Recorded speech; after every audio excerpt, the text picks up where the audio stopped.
ಉಂಟು. ಭೀಷ್ಮ, ನಿನ್ನ ಭಕ್ತಿಗೆ ಒಲಿದಿದ್ದೇನೆ. ನೀನು ಭಾಗವತ.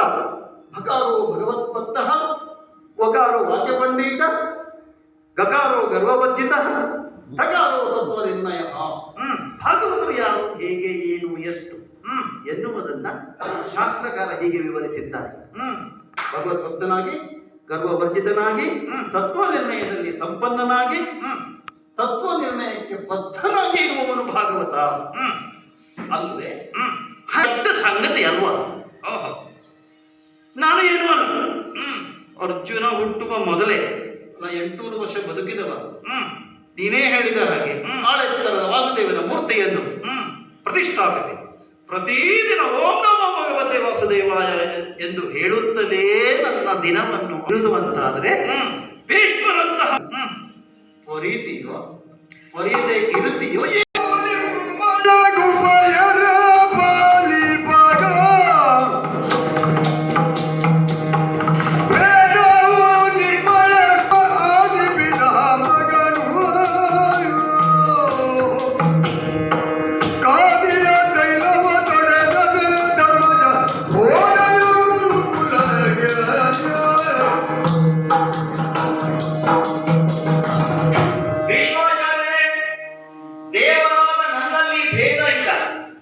ಭಕ್ತರಲ್ಲಿ ಭೇದ ಉಂಟು.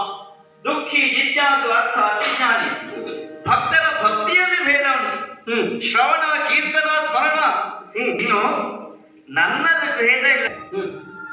ಕೌರವ ನಿಮಗೆ ಯಾರು? ಮೊಮ್ಮಗ.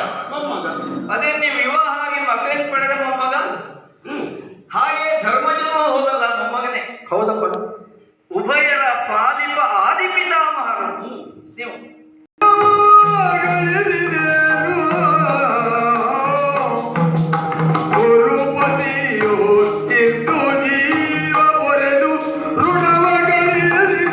ಮೂಡುವುದು ಹೀಗೆ. ನನಗೆ ಕೌರವರ ಹಂಗು ಉಂಟು, ನಿನಗೆ ಪಾಂಡವರ ಹಂಗು. ಈಗ ನೀನು ಹೇಳುದು ಹಂಗುಂಟು ಅಂತ.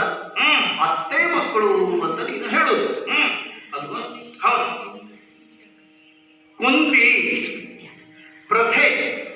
ಪ್ರಥೆಯನ್ನ, ಶೂರಸೇನನ ಮಗಳು ಪ್ರಥೆ, ಅವಳನ್ನ ಕುಂತಿ ಭೋಜನಿಗೆ ದತ್ತಕವಾಗಿ ಕೊಟ್ಟದ್ದು. ದತ್ತಕ್ಕೆ ಕೊಟ್ಟ ಮೇಲೆ ಆ ಸಂಬಂಧ ಅಲ್ಲಿ ಊರ್ಜಿತದಲ್ಲಿ ಇರುವುದಿಲ್ಲ. ಯಾವ ಕುಲಕ್ಕೆ ಅವಳು ಕೊಡಲ್ಪಟ್ಟಳು ಆ ಕುಲಕ್ಕೆ ಅವಳು ಸಂಬಂಧ. ಹೀಗಾಗಿ ನಿಮಗಿರುವ ಸಂಬಂಧ ಪ್ರಥೆಯೊಡನೆ ಇರುವ ಸಂಬಂಧವನ್ನು ಮಾತನ್ನು ಹೇಳುವಂತ ನಾನು ಹೇಳಿದ್ದೆ, ಹೇಳಿ ಕಳುಹಿಸಿದ್ದು. ವಿದುರನಿಗೆ ಹೇಳಿದ್ದಾನಂತೆ. ಪಾಂಡವರು 5 ಜನ ಇದ್ದಾರೆ. ಅವರು ಕುಂತಿಯ ಮಕ್ಕಳು. ಅಪ್ಪ